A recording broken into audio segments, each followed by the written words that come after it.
Bang, I'm Marine. Welcome back to the podcast. Today's episode is all about commercial work, like working in the commercial sector of work. One of the guys asked me on my Instagram at Dean Barton about actual commercial work and how to get into it. I've got a lot of experience in the commercial market. I started in residential, and most of the work that I've done and most of the experience I've got in scaling and growing a business is in the commercial side. So with that being said, commercial is a different animal. It's a different beast to residential work. Residential work's quite straightforward. You're literally just dealing with a customer. They phone you up. You go around, you look at the job, and you price it. You either win it or you don't. And you book them in when it suits you. It's very much on your terms. You're not really working to really fixed, stringent deadlines. But in the commercial world, it's very much a tendering process. It's commercial decisions. You're not dealing with the actual owner of the business a lot of the time. You are dealing with people who work in a job. It's their job to select a contractor and someone to deliver a project that is not actually their money. So it's a very different relationship. You build strong relationships with people in commercial world. They want to work with someone who's just going to get the job done, do it properly, and be a contractor that they can rely on, because if a contractor doesn't deliver for them, it makes them look bad at their job. So they want to work with someone that's going to deliver, basically. But commercial is a fantastic market to be in. I think it's very under-tapped as well, but you do have to be built to deliver for it, because number one, the tendering process, you can't just do a fag packet quote. You've got to do a detailed, what's called a bill of quants, so a bill of quantities of each different element of works. And they will scrutinise costs. You will go through meeting after meeting, Zoom call after Zoom call, going backwards and forwards on projects and jobs. And once you win a tendering process that you could be pricing against 3, 4, 5 people, depending on your relationship, once you win it, you've then got to stick to their program. They want it delivered in a set amount of time. They're likely to have people on their side, like project managers and cost consultants, or their own QSs, depending on the client. They're going to be on the fucking ball. So you've got to be on the ball yourself as well. You've got to be armed to deal with that. And if you're not, you're going to get your ass chewed and your fucking dick handed to you on a plate, because they know what they're talking about and you don't know what you're talking about. So you have to know what you're doing with commercial. You have to be very commercially aware.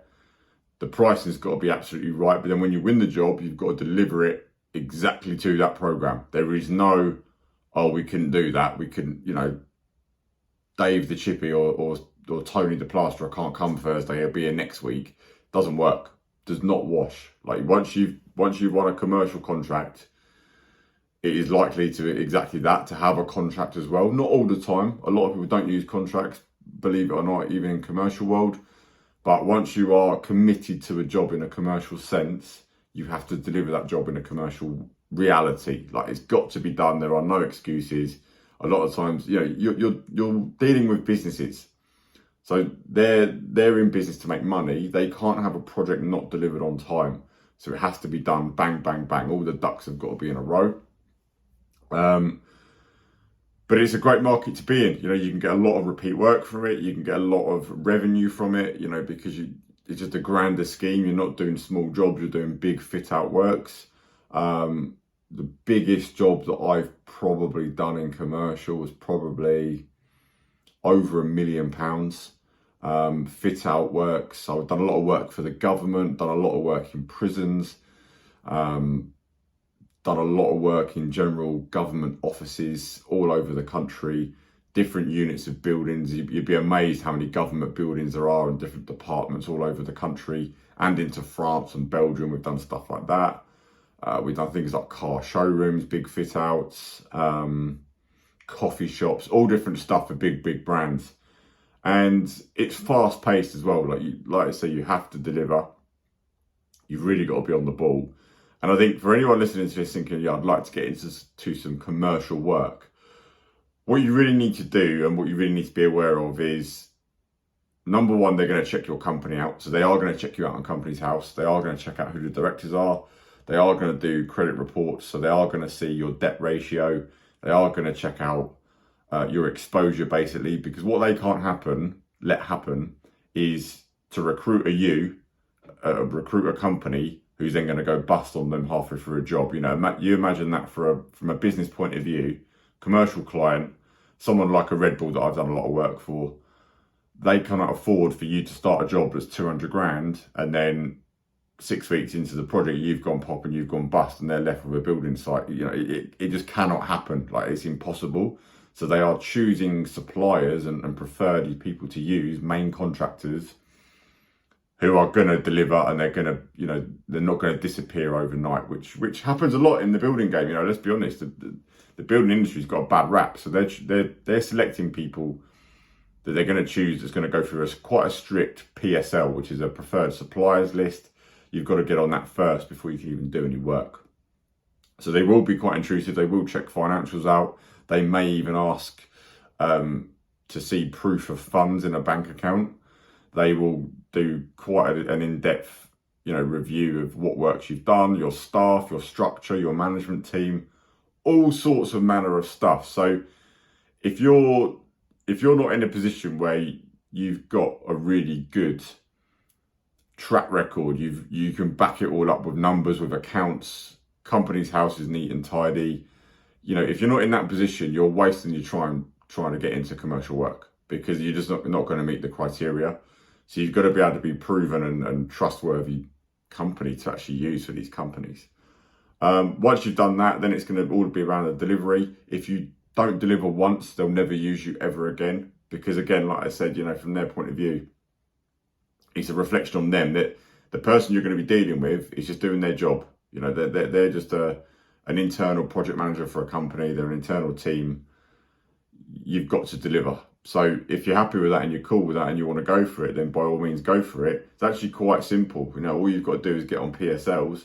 You've got to introduce yourself to these companies, get yourself on there and just start tendering some work. But you've got to be built to be tendering, because equally when they send you a tender, they will want the price back in a certain format, in a certain way, by a deadline. Again, you can't just go, oh, we'll get that quote back to you in 2 weeks or whatever. There'll be a set deadline on the tender. If you miss the deadline, you're out, you're off. They won't send you work again. It's quite ruthless. It's quite cutthroat. So you've got to be able to have the team behind you to be able to deliver on that. And you've got to be able to have the labour to be able to do that as well.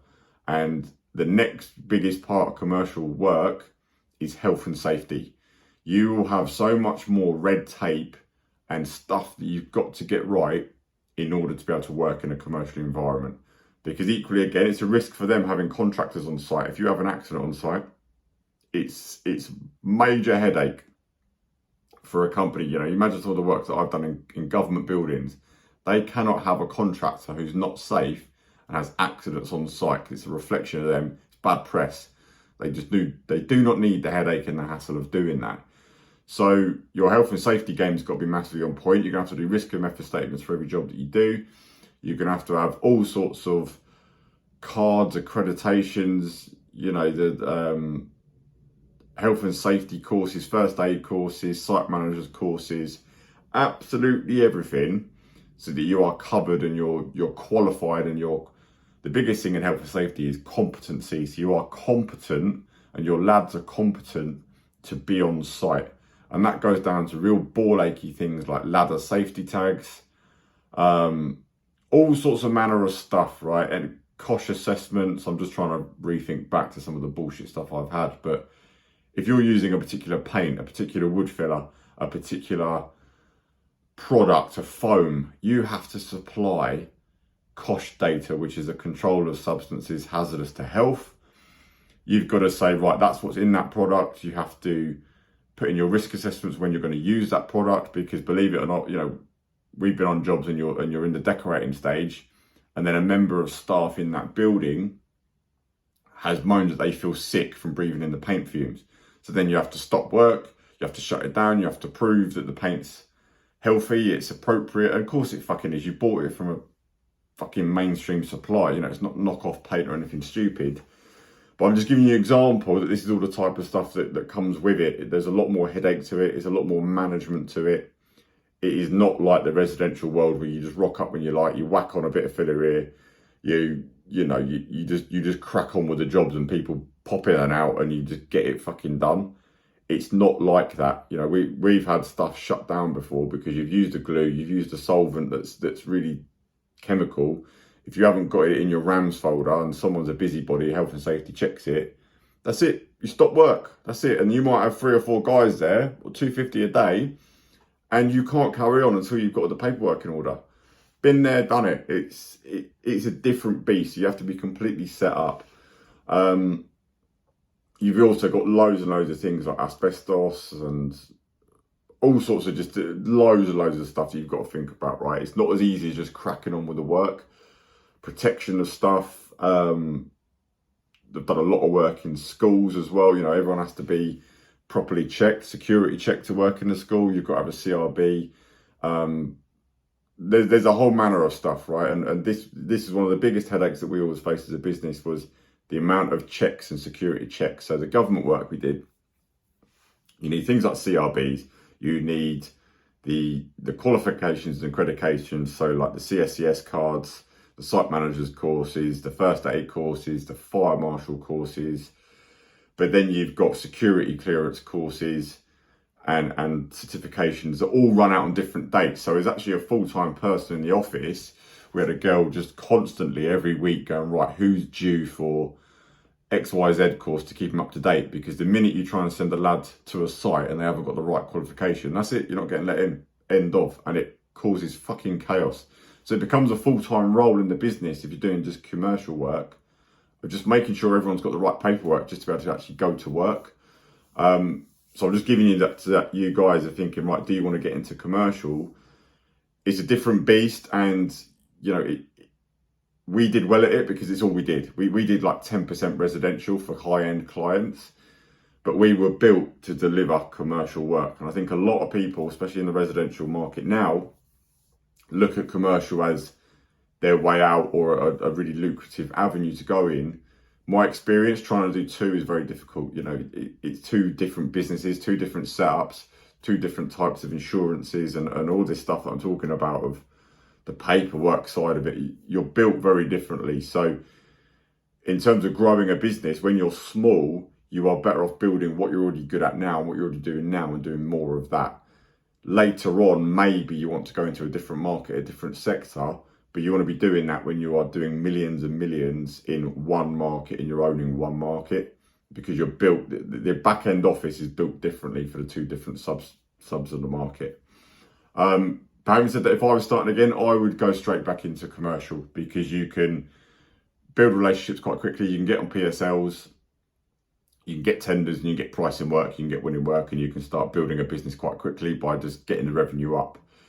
It is a bit of cat and mouse, the tendering process. You know, you are 9 times out of 10, the first time you tender for someone you've never tendered before, you're never ever going to win the work. They're never going to give it to you, but you've got to be in the running of doing the pricing, building a relationship, going backwards and forwards with whoever's in control of that tender process going on. It might be a QS, it might be an architect, it might be a project manager from the client side. You just got to build the relationship and actually deliver on, you know, they're testing you out to see if you can actually submit a price in the first place. The quality of that submission, the quality of the communication. Then you're going to price the next job. You're probably not going to win that one, but the 3rd, the 4th, the 5th, you may do. And you've got to be building that relationship over time. But once you're in, once you deliver one project and it's good, you will then be sent more tenders, and it will just go on like that. And really in the commercial world, you know, I'll give you an overview. We had 4 dominant clients, really big clients, you know, and they gave the lion's share of the work. You know, 80% of the revenue came from 4 clients, which is good and it's bad, because it actually puts you at a risk, because if one of them fall off, you're losing millions of pounds of revenue. So it's quite a dangerous place to be. But what it shows you is that you can get a lot of work from just the key right clients. So as you grow, you want to spread your risk and not have all your eggs in one basket. You don't want all your work with 4 people, because like I say, if one of those falls off, you're in trouble. But it shows you that you can get in with 2 or 3 as you're growing, and you can really start pumping up some really good revenue. So you've got to be built for it. It's not for the faint-hearted. You really do need to be able to deliver on what you're saying, but it's a great market to be in, and the country's actually dying out for really good commercial contractors. There's so much work in the commercial sector, It's everywhere, and they've got the money to spend. You know, the way that these companies work is the government, for example, they have budgets every year. So every department that you can think of, and there's hundreds of them, there is hundreds of departments, from animal welfare to private clinics to the prison service to the government in Whitehall, department for aid, department for defence. Like, there is so many of them. Each individual department has got a budget every year from the government. And if they don't use it in a financial year, so up to April, they will lose it and they won't get as much next year. So what you'll always find is they end up spending money on stuff that they don't really need to spend it on, just because they want to use their budget up and not be capped the next year. And we've done loads of it. We've done loads of work where you've refurbed offices, you've refurbed toilets, where they don't even need doing. Or we did it 2 years ago and they're redoing it again because they need to spend the money. And this is what's a mockery of the whole government tax scheme. You know, everyone paying taxes and all these departments are spending money on stuff that they don't really need. And it's just a bit of a joke. And you see the other side of the world of what's actually going on, how the government's spending their money. But they have to spend the money, otherwise they lose their budget. So there's that side of it. But equally as well, bigger companies, a company like a Red Bull, a FedEx, a Waitrose, they all have what's called capital expenditure. So they have got a budget of capital expenditure every year that they want to spend in the business. And the reason they do that is, one, that it's tax efficient, but two, they know that they keep spending money back in the business, they're building the business. You know, they have got a set rate. So they know if they make X amount of hundreds of millions of profit a year, they want to spend 40 million, 50 million, 60 million of that every year, again, back into the business, because they don't want a big tax burden as well. So it's a bigger game in the commercial sense. But again, it's like they've got a budget to spend. So they want to spend that money, they want to reinvest it back into buildings, they want to keep pumping the money back in. So it's a great place to be and a great market to be in, because the money is there and they always want to spend it. And, you know, businesses are constantly moving. They're constantly changing. They're constantly buying new buildings. They're constantly rejigging offices. They're constantly got new staff coming in. They're growing. They're building. You know, look at an Amazon, for example, opening warehouses left, right and centre. I know a lot of people that had to work for Amazon, and the money being spent was a joke. You know, they were doing £1 million fit outs every other week, like new sites, when they were growing. This is going back 5 years ago. Amazon were just like absolutely controlling the market. You know, there was a company that I know of, and their revenue went from like 10 million to 50 million just by doing Amazon work, because it was just going bang, bang, bang, bang, bang. They were in there, they were delivering the work. And it was just, the growth rate of Amazon at the time was just absolutely colossal. So you can get onto some good work. But the flip side is, if you're not built for commercial work, you can get your ass handed to you very severely. Like if you've got someone on the other side, on the client side, who's a quantity surveyor, who's minded in the sense of, I don't give a fuck about the contractor, and they want to screw you for every penny. You don't have your ducks in a row. You don't know, you haven't got commercial awareness on your side. You haven't got a QS yourself. You haven't got a professional estimator yourself. And they want to screw you for variations, extras, time delays, dilapidations, LADs, which is like fines on a contract, and all sorts of a whole host of manner of stuff. You can get your ass chewed very quickly, and that's how a lot of companies go under, because they don't know what they're doing. So you've got to be built for it. It's got its pluses, it's got its minuses, but like anything, you know, residential is exactly the same. It's got its pluses, it's got its minuses. So you have to really know what you're doing with it. You have to be fully acutely aware of what you're going into. And if you've got no experience in the commercial world yourself, and you're a small outfit, I would recommend that you get some proper help with it, because you will lose a lot of money very quickly if you don't know what you're doing. I was very fortunate that we had a lot of older people in the business as well, done a lot of commercial contracting, a lot of experience to pull on, and a team to really pull on as well. But if you don't know what you're doing, you're going into that, it's what you don't know, and it's gonna hit you in the face from left, right and centre that you're just not aware of. You don't even know this stuff. Residential is very easy, you know, there's no contract. You tell the client what you want, how you're going to do it. They're not querying you or questioning your methods. Well, most people aren't. They're not querying if you're a day or two late. They're not querying if certain things have gone up and you're asking for extra. It's completely different world. So it's a great market to be in, but think carefully about what you want. It's not for everyone, but it's for me. I would go straight into that versus residential. I think it tips it over the residential market personally. But it all depends on you and what business you want to get to. But that's it on commercial. I hope that's been helpful. I will see you on the next episode. If you're not following already, this podcast does go out on all the platforms. It's on YouTube as well as a video format, so you can have it on the background. At Dean Barton Real on all platforms. And this is a Construction Entrepreneur podcast. I'll see you on the next one. Bosh.